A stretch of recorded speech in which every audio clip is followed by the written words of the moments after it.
Fala, rapaziada, eu sou o Lucas Ferrari. Eu sou o Vitor Guedes. E está começando mais um episódio do Papo de Camisa 10. Sim, é a mesma dupla do episódio da semana que vem, né? Da semana que vem, do Cinetalk. Mas estamos aqui hoje para comentar sobre futebol, só para explicar esse nosso querido Matheus Sueiro. Infelizmente está doente, então pronto em recuperação para o nosso querido Matheus. Semana que vem ele está de volta aí, voltando à normalidade. Um cara mais bonito. Um cara mais bonito, mais elegante. Matheusão, você faz muita falta aí, espero que você esteja bem e volte rápido pra gente comentar aí sobre futebol também. Exato. Vou tentar substituir seu conhecimento, não sei se vou se igualar. Vou tentar. Não, o Vitinho a gente sabe que é o polímata que entende de vários assuntos, o nerd do cinema, do anime, também do futebol e especialmente sobre o Corinthians, né, Vitinho? A gente vai dar um jeito de encaixar o Corinthians aqui, óbvio, não vai poder faltar. A gente não foi, mas ele tá devendo. Então, estamos devendo, estamos no Jogão Mundial, mas estamos aí pra voltar com o Campeonato Brasileiro que retorna nesse final de semana. Mas, obviamente, primeiro vamos comentar sobre o Mundial, né? Chegando à sua reta final. Eu e o Matheus, a gente gravou semana passada pré-jogo entre Chelsea e Palmeiras. Então dá pra gente comentar até rapidinho das quartas de final ali, né? Certo. Coisa básica, e daí a gente já passa aqui pra semi e a projeção da final que vai acontecer nesse domingão. Mas, enfim, o que dá pra falar, Palmeiras segue sem Mundial, né, Vitinho? A piada, ela continua e por mais que doa, vocês palmeirenses têm que entender uma circunstância. Vocês ganham inúmeros títulos nos últimos 10 anos e essa é a única piada que se perpetua. Então a gente tem que enfatizar ela. Exatamente, a gente tem que enfatizar, ela continua acontecendo, a melhor piada do mundo. Contra o Chelsea ainda. Contra o Chelsea novamente, né? Novamente. Depois de 2021, o Corinthians venceu o Chelsea em 2012, é sempre bom lembrar, o último time brasileiro a ser campeão do Mundial de Clubes, então fica aí essa provocação, né? No formato anterior, obviamente. Mas assim, de qualquer maneira, sem tirar os méritos do Palmeiras, que conseguiu fazer uma campanha, por mais que em questão de desempenho, a gente pode até comentar, né, qual foi, vamos já começar falando isso, qual foi o melhor desempenho de brasileiro nesse Mundial? Qual dos quatro teve o melhor desempenho? Cara, a fase de grupo, todo mundo teve uma performance muito alta, todos os quatro times brasileiros. Acho que o que menos deixou a desejar em certos pontos foi o Palmeiras, que ainda assim venceu o time egípcio, mas acabou empatando, né, contra o Porto na sua estreia. E foi até meio que assim, eu vou usar esse termo, mas quando eu usar esse termo não é desmerecendo os times brasileiros que chegaram muito longe ainda. Longe. Mas a fase de grupo ela foi meio ilusória para nós brasileiros, porque todos os times brasileiros acabam vencendo ou empatando. E contra outros times grandes, o Botafogo contra o PSG, o Palmeiras contra o Borussia, até mesmo o Palmeiras, que fez um belo jogo contra o Porto. Mereceu vencer. O Flamengo começou perdendo de 1, depois reverteu o placar, então todos esses times tiveram uma boa performance na fase de grupo, deu essa falsa ilusão que a gente poderia de fato chegar na final, e não foi tão longe, Chegamos perto, né? O Fluminense foi pra semifinal, o Flamengo caiu muito cedo, pra minha opinião. Mas aí que deu azar, né? Pegou o Bayern, pegou uma chave que tava provavelmente jogando Champions, mas aí depois que a gente vê ali o Fluminense, a gente vê que esse argumento é meio inflexível.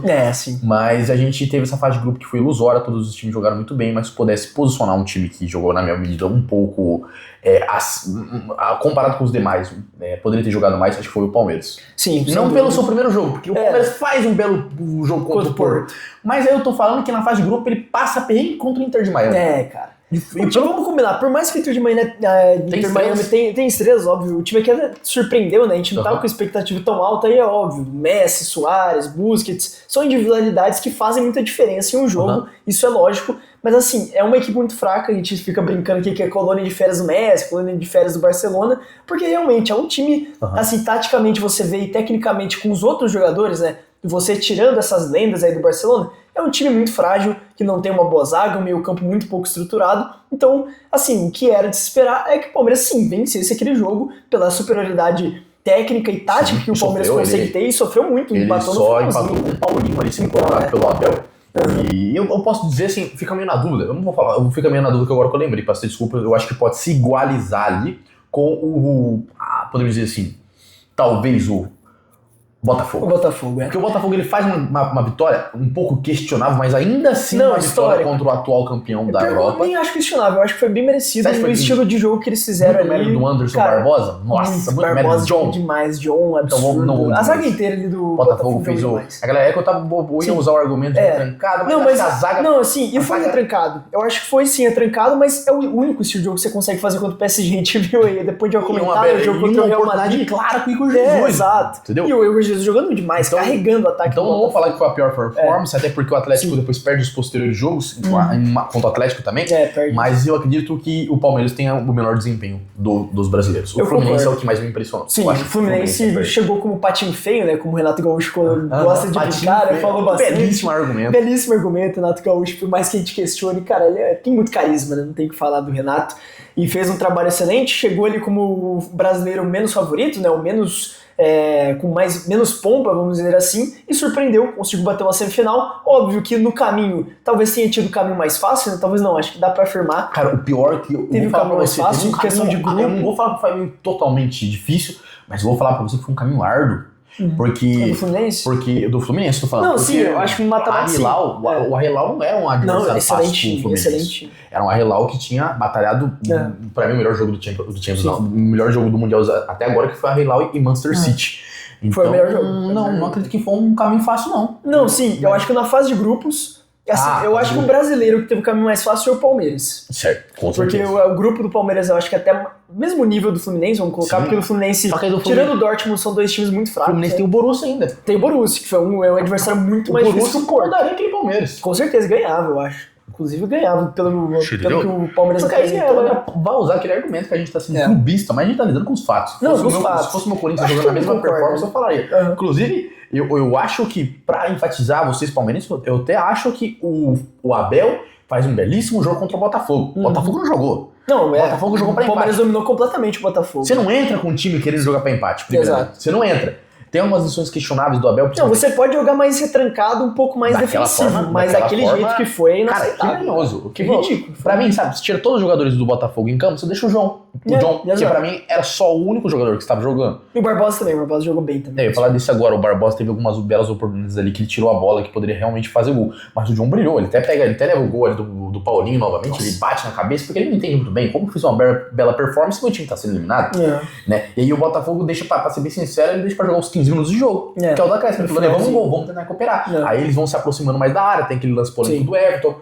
Então, cara, o Palmeiras fez um belíssimo jogo naquele, tá? E eu questiono, porque o Abel é ídolo. O Abel é um ídolo, o maior treinador do Brasil, um dos maiores treinadores do Brasil, juntamente com o Tele Santana, o maior treinador do Palmeiras, um dos maiores ídolos do Palmeiras, que é o Marcos. Mas o Abel ter tirado o Estevão pra mim nesse jogo é bem questionável. É bem questionável. É o melhor jogador em campo. Exato. Não, mas assim, funcionou porque o Paulinho entrou no lugar dele e resolveu o jogo, mas assim, é o Estevão, tá ligado? É o Estevão e contra o Chelsea ele provou isso, né? O Estevão podia ter resolvido o jogo, né? Fez o gol do empate, se não é aquela infelicidade do Everton, talvez a gente estaria falando de um Palmeiras na final nesse momento. Agora vamos falar um pouco mais a gente falou muito da chave aqui do Palmeiras, do Fluminense, vamos falar da chave do Bayern e Flamengo. Cara, o que você achou o Flamengo... Pau a pau? Que não deu, né? Não deu pro Flamengo. Vou comentar tentou competir, mas não dá, né? Você tá deixando escancarado pro Brasil todo que vocês são flamenguistas. Exato. Não foi pau a pau nenhum. Não foi. O Bayern pressionava o Flamengo e achava gol. A partir do momento que o Bayern subia na marcação, o Flamengo não conseguia sair jogando e tomava gol. Então, assim, não dá pra falar que foi super competitivo. Fez um jogo digno, tentou jogar um baita de um jogo, o Flamengo jogou no máximo seu potencial, mas é o Bayern de Munique do outro lado, com Harry Kane, com Kimmich, com Olise, com Neuer no gol.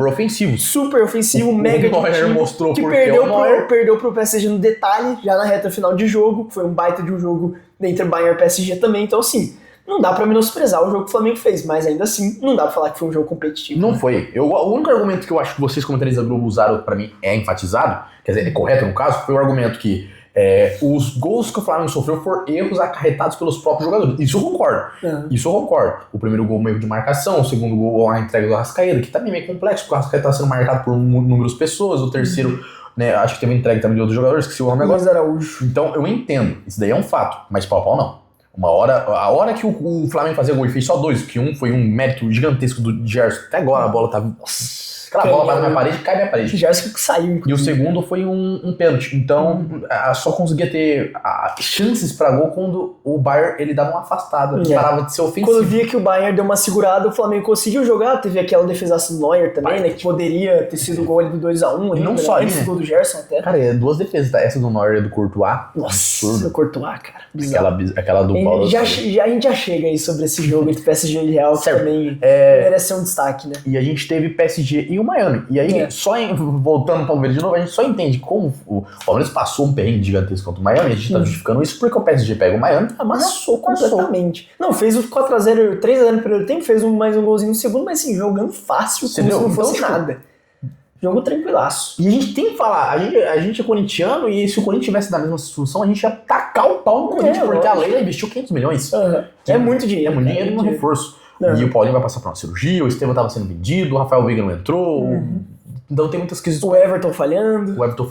Então tem alguns quesitos questionáveis. E o Flamengo, igual, assim, daria pra ter visto o Flamengo tá com muita vontade de jogar e eu acho que ele brilharia muito se não tivesse pegado o Bayern. É verdade. Pra ser sincero, porque eles fizeram um jogo absurdo contra o Chelsea. Cara, dominaram o Chelsea, mereceram muita vitória. Eu acho que assim, um desempenho fica nítido que qual foi o melhor foi o Fluminense, pela forma que ele chegou. Só que ofensivamente, eu acho que o mais estruturado era o Flamengo. Sim, o que eu e o Matheus, a gente comentou em alguns outros episódios. Pra gente, o time que mais se parece com o futebol europeu é o Flamengo. Que mais replica, né? O estilo ofensivo, jogadores individuais. Cara, o que o Jorginho joga é sacanagem. Como no investimento prévio. Então o Flamengo, ele deu azar. Ele deu azar. Eu até queria ter visto um pouco mais do futebol do Flamengo. Então, e é isso. O Flamengo faz um milagre de conseguir vencer o Bayern, que é um super time, e depois enfrentava o quê? PSG, que muito provavelmente será o campeão. Né? O favorito para vencer o Chelsea. Porque cria-se em mim, não sei em você, Lucas, cria-se em mim que aquele Chelsea chegou ali. Cara, eu não sei. Foi o chaveamento. Eu não sei como aquele Chelsea chegou ali, porque aquele Chelsea pra mim. Que tomou uma surra do Flamengo na primeira fase. Exato, pra mim aquele Chelsea. Você achou depois da chuva do Flamengo? Sim. Você achou? Mas quando você achou, nossa, então eles melhoraram absurdo. Não. Melhoraram medianamente. Jogaram um jogo bem perrengue. Deu um perrengue ali contra o Benfica no... Então, o no último lance quase que ficam fora. Mas aquele Chelsea não joga um futebol absurdo pra estar na final. Mas, se eles estão na final, não é mérito deles. Sim. Viraram contra o Palmeiras. Jogaram ali muito melhor que o Fluminense. Fizeram 2 gols do ex-jogador João Pedro. Então é um mérito dele estar na final, mas é um futebol muito questionável, não é à toa que a gente está levantando aqui o favorito seja o PSG. Mas eu vou usar ali a frase do técnico do Botafogo que ele falou, ou o John Textor, que é o gerente. Ele falou que o futebol, né, o cemitério do futebol tá cheio de favoritos. Então a gente pode falar que é o PSG, pode acontecer alguma coisa ali, o Chelsea simplesmente fazer um jogo perfeito e acabar virando tudo que pode proporcionar. O PSG num dia ruim, né? Mas é bem triste. Acontece. Eu torci pro Fluminense. Eu também queria que o Fluminense chegasse, cara. Eu queria que o Fluminense chegasse. Eu não vou mentir pra vocês. Eu tava torcendo também. Mas o Chelsea pegou um chaveamento ali que foi muito favorável. Assim, não dá pra também menosprezar, como o Vitinho falou, porque o Benfica, por mais que tenha seus problemas, foi um time que ganhou do Bayern e jogou o Bayern ali no chaveamento com o Flamengo. Então, assim, é um time que tem seus méritos, né? Porque, em teoria, era pro Bayern cair nesse lado da fase, e eles viram um Bayern bem mais longe. A gente ia ver o Bayern provavelmente chegando na final, né? Se realmente tivesse ficado em primeiro, acabou caindo ali pro PSG. Então, cara, não dá pra menosprezar o que o Chelsea fez também. O time aí que conseguiu jogar de uma maneira adequada. Quanto o Palmeiras, a gente viu também, o Chelsea começa muito bem, marca o gol ali com o Cole Palmer, depois dá uma segurada, parece que não tava muito afim de jogo, toma um gol do Palmeiras de novo, começa a ir pro ataque, buscar as jogadas e acha um gol totalmente cagado, né? Isso não tem o que falar, foi um gol cagado. Cruzamento na área, desviou a falha do Everton. Sim, o gol do Chelsea foi bem cagado. Eu acho que qualquer torcedor, eu me coloquei eu chorei de rir com esse lance. E eu me coloquei um pouco no torcedor. Falei, cara, é 7 minutos pra acabar o jogo. Aquele lance achado, aquela falha do goleiro, que até a princípio eu achei que era uma desviada de bola do Richard. Eu achei que pegou nele e desviou, mas bem de leve, né? Então eu fico pensando assim, o torcedor... Porque o torcedor ele vibrou com o gol do Estevão. Porque um bom golaço, eu até achei que ele tava querendo cruzar, mas não, ele tá tentando fazer gol mesmo. Tava tentando fazer gol. Ele tá tentando fazer um gol, faz um gol absurdo. Ele só faz gol assim, cara, moleque desgraçado. Estevão joga muito. Então, eu fiquei ali, eu falei, caralho, mano, que azar, hein? Que felicidade. Que feliz. Eu fico muito... Agora vamos lá. Qual é o melhor jogador pra você, brasileiro, nesse Mundial? Eu tenho o meu nome. Brasileiro que joga em times do Brasil. Joga em time dos Brasil, vai, porque a gente tem muito... Pra mim tem um nome, sim, muito claro. Vamos falar na minha hora? Tem que ser o do Fluminense, né? Tem que ser o do Fluminense. Eita, eu tô em dúvida, porque o meu é do Fluminense também. Sim, o meu é do Fluminense. Só que aí tem, eu acho que 3 possibilidades, né? Vamos ver se a gente concorda. John Arias. Melhor jogador do Fluminense. Jogando de um dos melhores do Mundial em geral. Cara, que dor eu vi ele chorando lá. Que dor eu senti. Melhor jogador. Melhor jogador. Que absurdo, mano. Nossa, que absurdo. Que garra. Jogadoraço, cara. Carregando o ataque do Fluminense. Quando a gente pensa em jogador que leva a camisa do time, é aquilo. Eu acho que é a personificação. Ele joga muito, cara. Ele me lembrou, cara, jogadores assim que levam a camisa do time. Igual o Dudu levou em 2014 com o Palmeiras, igual o Emerson Sheik levou em 2012.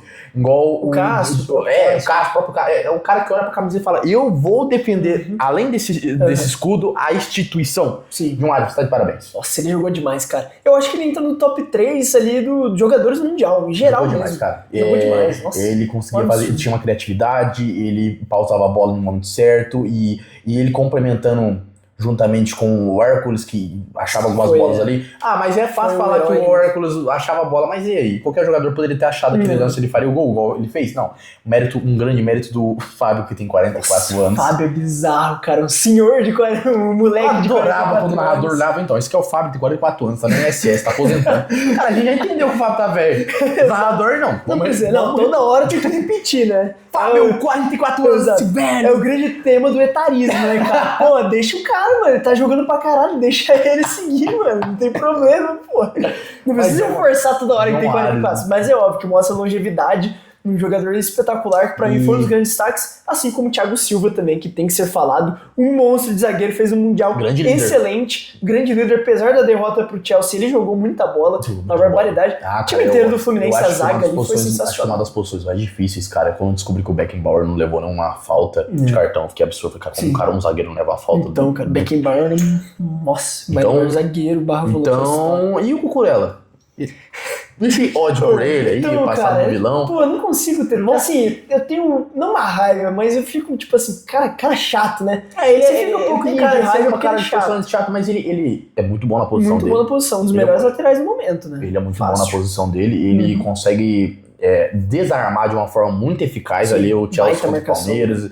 A gente viu ele marcou muito bem o Estevão, né? Marcou muito bem, teve aquela tirada de bola do Fluminense. Ele é um cara bom, a gente tem o passado do vilão aí, descobrimos que ele fez uma entrevista e tal. Mas ele é um cara meio odiado, assim, não sei se a voz dele, a forma que ele se pronuncia. A musiquinha dele, o cabelo, né? Muitas coisas que eu acho que influenciam, que eu assim, eu não consigo. Não sei por que desse ódio todo com ele. O melhor time até agora do Mundial seria o PSG? Ou talvez. Cara. Eu acho que não tem como fugir do PSG. Botafogo, parabéns, Botafogo. Você tem a magia. Assim, vamos colocar no contexto que o PSG tá jogando com um time misto, 5 desfalques, alguns jogadores importantes fora. Tudo bem, tem esse contexto. Mas ainda assim, não dá pra tirar o mérito gigante do Botafogo de parar esse ataque impressionante do PSG. Inclusive, o único gol que eles sofreram nos últimos 10 jogos foi pro Botafogo, cara. Eles não sofreram mais gols. Mano, eles fizeram um gol e foram anulados lá, absurdo. É bizarro, o PSG tá bizarro. Deixa eu até pegar aqui quantos gols eles marcaram. Parabéns pros goleiros nessa Copa aí. Mas o goleiro se destacou. O Fábio e o John jogaram muito bem, cara. Foi impressionante. Foi uma atuação absurda. O goleiro do Flamengo, ele teve algumas falhas ali de saída de bola, e o Everton teve essa falha que acarretou na eliminação do Palmeiras. 16 gols o PSG marcou na competição e apenas um gol sofrido. Do gigante Botafogo. E eu não entendo o Botafogo ter jogado tão bem e ter aquele time... Parece que o time cansou, né, cara? Eu acho que o Botafogo jogou tão no limite contra o PSG e Atlético de Madrid que chegou contra o Palmeiras e não tinha mais nada pra entregar. Pareceu, foi uma estratégia muito ruim. E o Palmeiras jogou absurdamente melhor, um mérito gigantesco. Gostei muito desse Palmeiras, ele foi bem ofensivo, dominou toda a partida.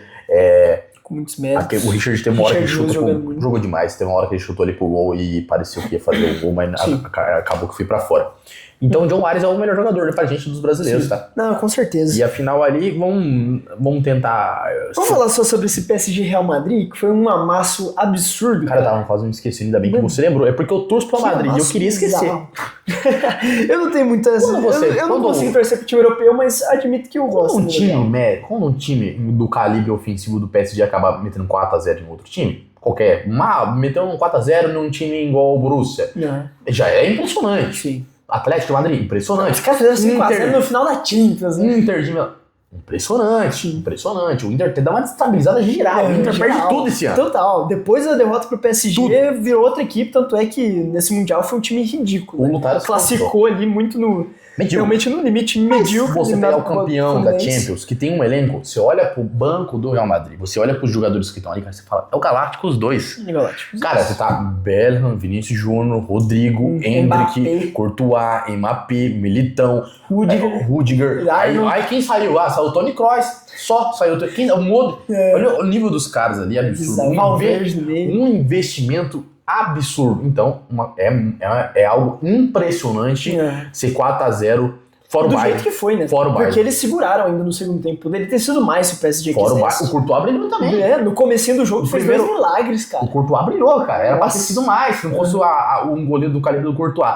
Então, isso só prova como esse não é o melhor PSG. Esse não é um dos melhores PSG da história. Esse é o melhor PSG da história. Disparado. Esse E eu digo mais, um dos melhores times dos últimos tempos aí, cara. E é engraçado demais. É um negócio que você provavelmente já ouviu em vários lugares, né? É irônico. Você vê que teve tantas estrelas no time, o Mbappé, uma delas, Neymar, Messi. né? E o time não engatava. Aí você pega um time. Low profile é uma palavra até modesta, porque a gente tem belíssimos nomes. Não, excelentes jogadores, um time que gastou com mais de 500 milhões de euros. Mas é um PSG com menos estrelas do que os demais clubes, né? Muito menos nome, muito mais futebol, né? Muito mais futebol, é a galera engajada. E eu até lembro, o Ryan Santos ele falou um negócio que é verdade. Você tem mais pessoas em um exemplo, você tem mais cozinheiros bons em um restaurante chique, ou você tem mais louça pra lavar. Mas aí, se você não tiver função suficiente pra lavar a louça vai sobrecarregar. Eu achei essa analogia. Bela analogia.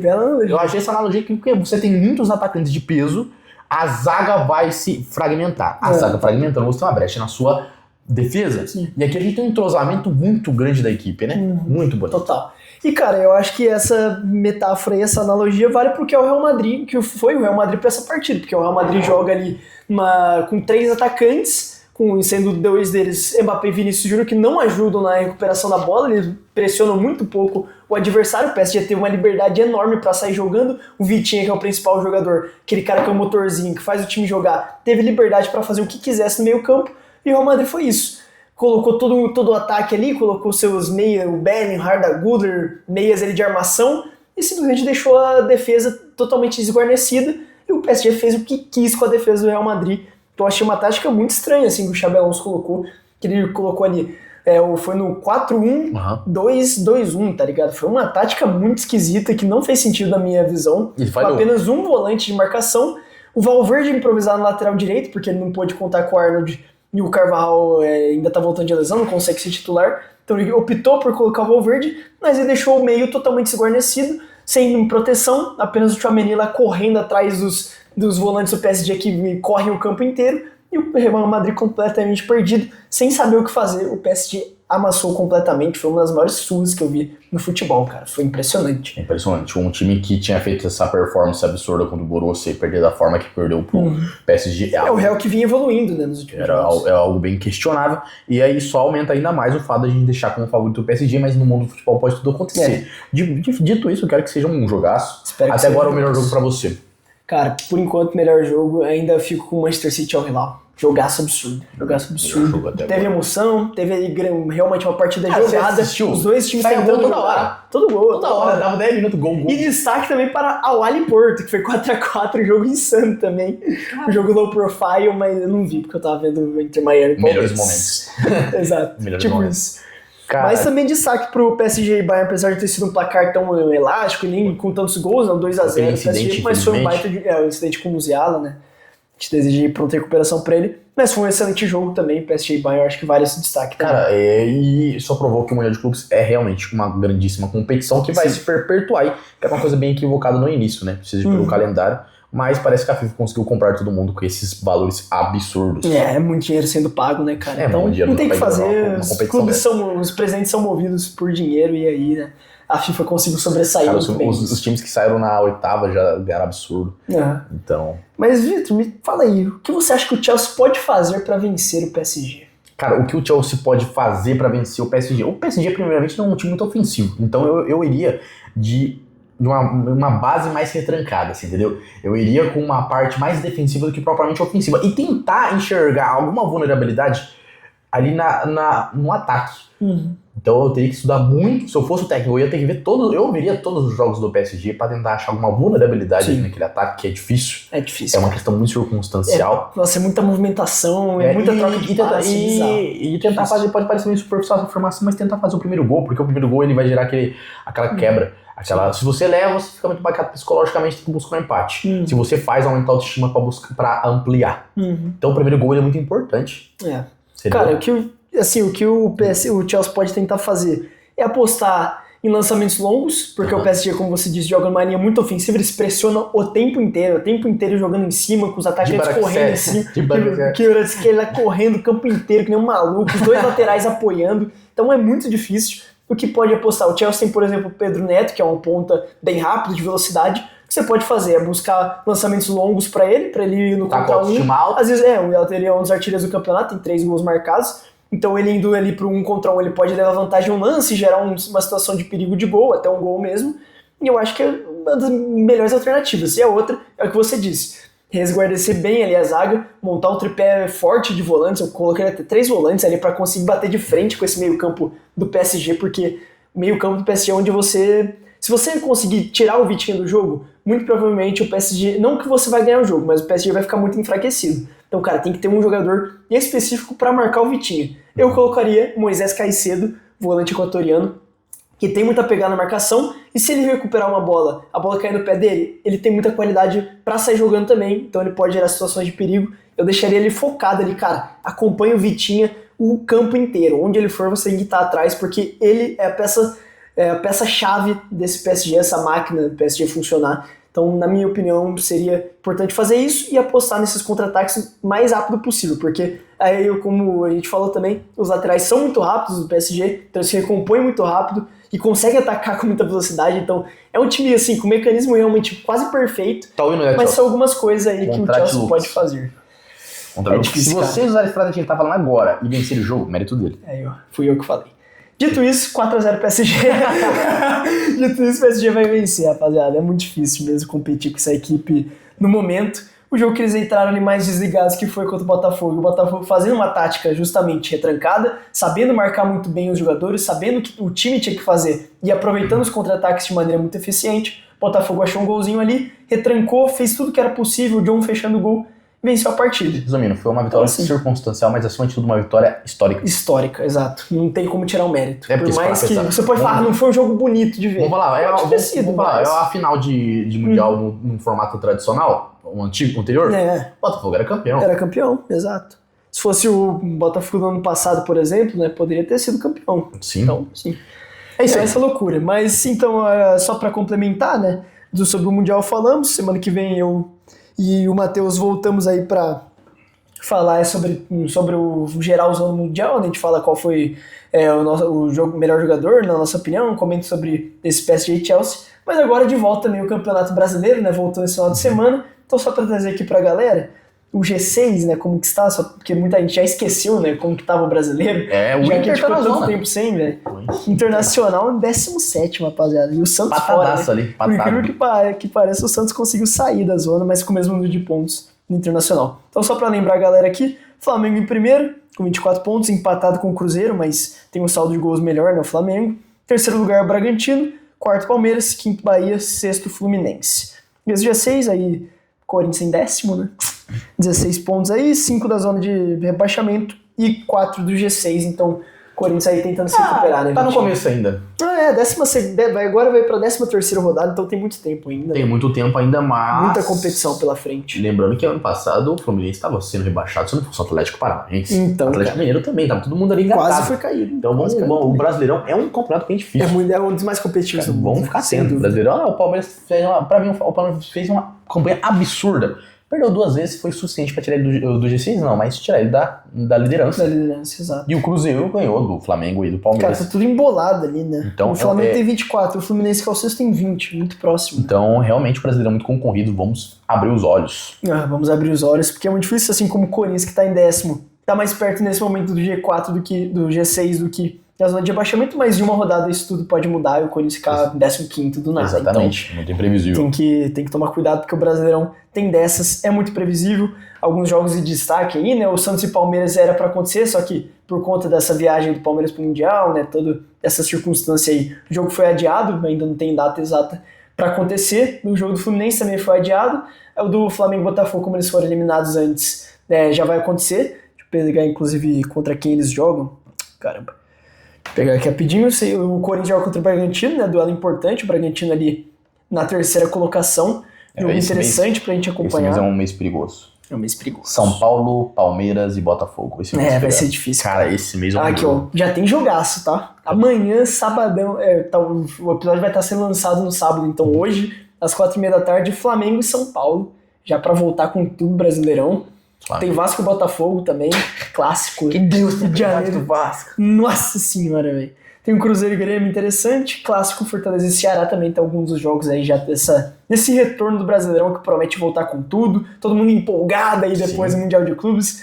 Apesar do Corinthians não estar em boa fase, estamos com saudades, né, Vitinho? De ver o Corinthians em campo. Tô muito saudade de ver Thales Magno jogando e Félix. Não precisa lembrar, vamos acabar o episódio. Valeu demais, eu sou o Lucas Peraro. Eu sou o Vitor Gatsby. E esse foi mais um episódio do Papo de Camisa 10. Voltamos na semana que vem. Um grande abraço e tchau, tchau. Se eu não for falar aqui, não vai ficar triste.